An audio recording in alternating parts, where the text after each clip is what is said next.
Dr. Stephen Lowe here tonight on Adam Revival. We got Ryan Listerman, we got attorney Jeremy Knox, and we are going to be talking about life, God, creation, just a whole variety of things relating to different worldviews, different beliefs. I myself am a Protestant, Ryan is a Catholic, and Jeremy's up in the air. So we're just going to talk about it and see where we go. So I guess we'll start here. And before I get going, check out my book, Development of Faith Through Creationism. It was a 2-year study. Link will be in the description below. Go ahead and order yourself a copy and see how studying creationism curriculum affects youth faith development. Very important right now with all the ongoings in our public school system. So let's start here. I'll just ask the question, where did we come from? Let's start there. Sound good, boys? Yeah, absolutely. All right, and then go ahead. Just take off with it. Okay. Well, we were created by, the unmoved mover, God of the God of the universe and the cosmos.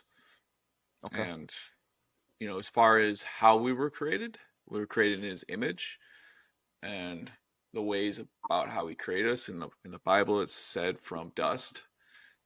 So outside of that, I personally don't study creation as much as you have, but so I don't really have a hard line like the ins and outs of exactly how the process, like how the cake was baked. So just in general summation, yeah, I mean you're essentially the Genesis story is your belief on creation. Yes, absolutely.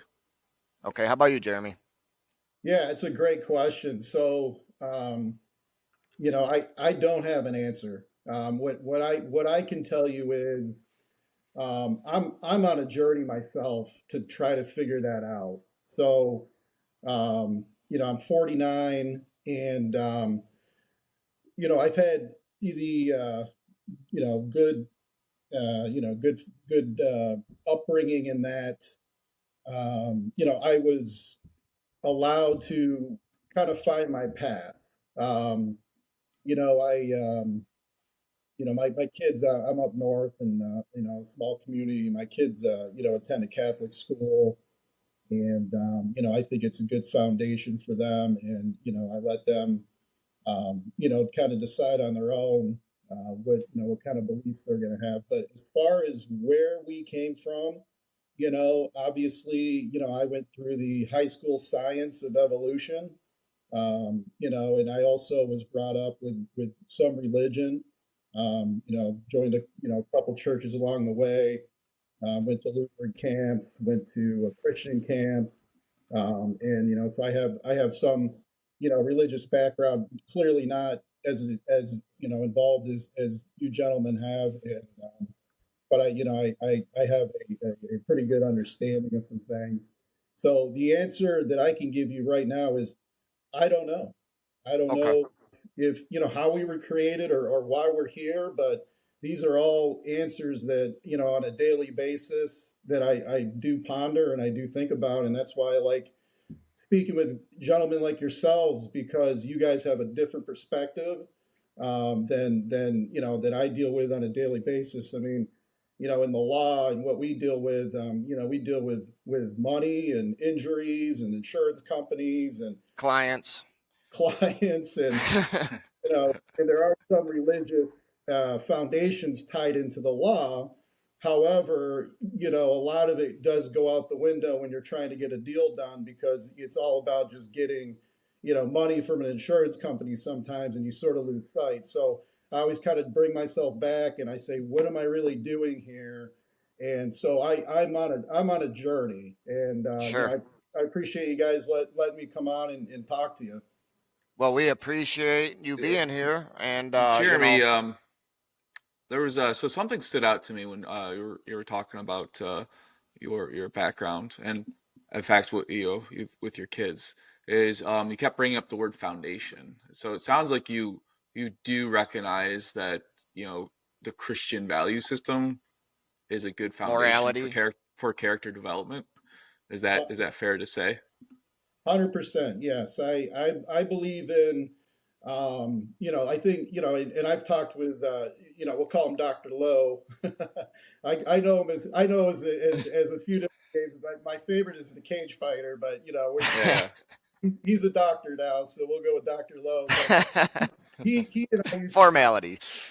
he and I used to have, riff on, kind of foundation and morality and the Ten Commandments are great places to start as a foundation.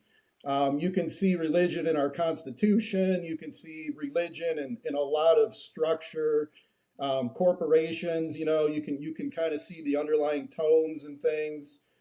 Even government, they're supposed to, take it out of government. But let's be honest. I mean, our country was founded on religion, and Yeah. it still to this day remains. And I think, it's a great foundation. And I know when my kids were born, I wanted them to be baptized. I wanted them to, go through, the Sunday, where they go to the nursery. They start at the nursery, and then they get the education there, and then they eventually graduate on to, sit with the parents, on Sunday. And I actually taught, in the nursery classes, and the young kids that weren't old enough to go in. So I've always believed in the stories that the Bible says, and I've always believed in the morality of what they are trying to teach people and teach young kids. So I've never been one of those people that thinks it's not a good thing. I've always been one of those people that thinks it is a good thing. I just don't know where my journey and my path is yet. So, And so that's where I'm at. okay, fair enough, and I think that's a fair assessment of things. Let me ask you, just generally speaking, I know none of us are experts in this stuff, but do you generally believe the evolution theory as taught by Darwin in the public school system?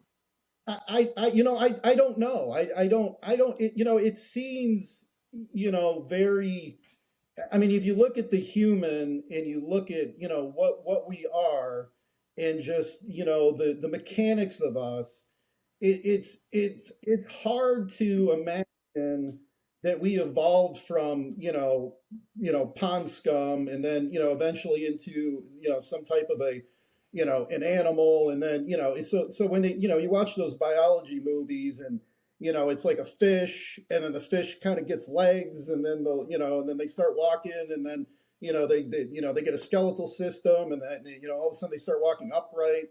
I guess over, millions of years, I guess you could kind of see how that would happen. And in theory, it does kind of compute, but at the same time, I don't know. I mean, humans are so So, interesting and evolved. It's hard to imagine, that we evolved from something it's like. so when it comes to evolution, for me at least, it was a logical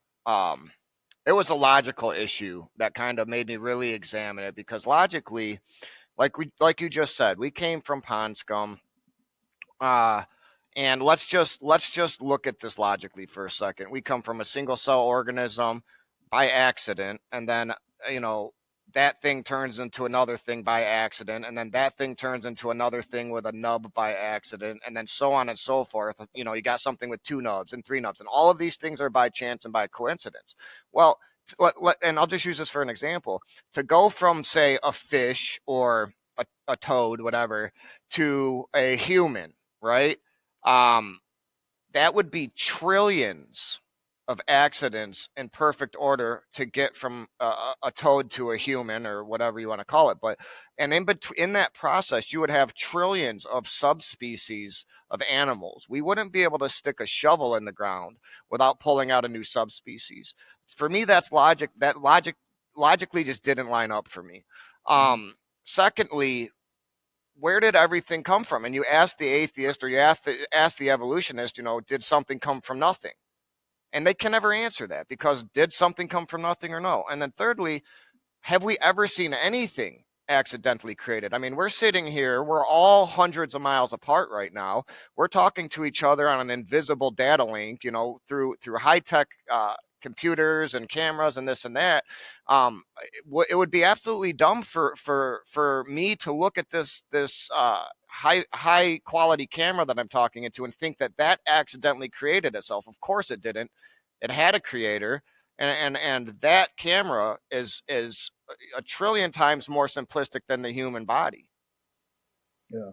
And you make great points, and that's why I think anyone that says 100% certainty this is how we got here and we evolved, or we were created. I think it's just one of those things that the jury's still out for me. I don't know, but all the points you make have to be thought about, and they have to be processed and digested, and I think the human body, and it's just it's amazing. I mean, I ended up going into law, but I really liked medicine, and I was 2 years of pre-med, and I ended up just kind of falling into the law. It's a long story, but I still use that science and biology and chemistry and physics background, and all the dissections I did and microscope work.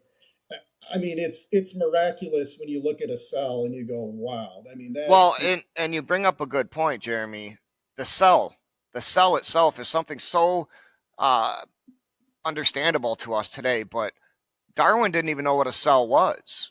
Right? We're hundreds of years removed from Darwin, yet we're still teaching evolution as a theory. Darwin knew he knew what a cell was, like he knew what it was topically. But in 2023, we know that a cell is a community of autonomous structures within itself, hundreds of these things working together like a little community. So when we look back at Darwin and this whole theory of evolution that he presented, the dude didn't even know what a cell was. So can we still maintain that that's even plausible, given that the lack of evidence that the guy even had due to the lack of technology? Yeah, and you're right. They're theories, and Right. and that's how we need to operate, and that's how we need to think. I mean, you come up with a theory, and then you test it, and it's the scientific method, and you have the hypothesis, and and then so that's how those thinkers thought. But there's another side to it, and there's also a middle ground. If you really think about it, it could be a hybrid. Well, Maybe maybe there's a powerful force that puts something into motion, and changed from one being to the next, and that's an option too that I think needs to be thought about. Yeah, and I think you make a great point there, and that's kind of my take. To 'Cause I've never really been a big, I never really studied the science.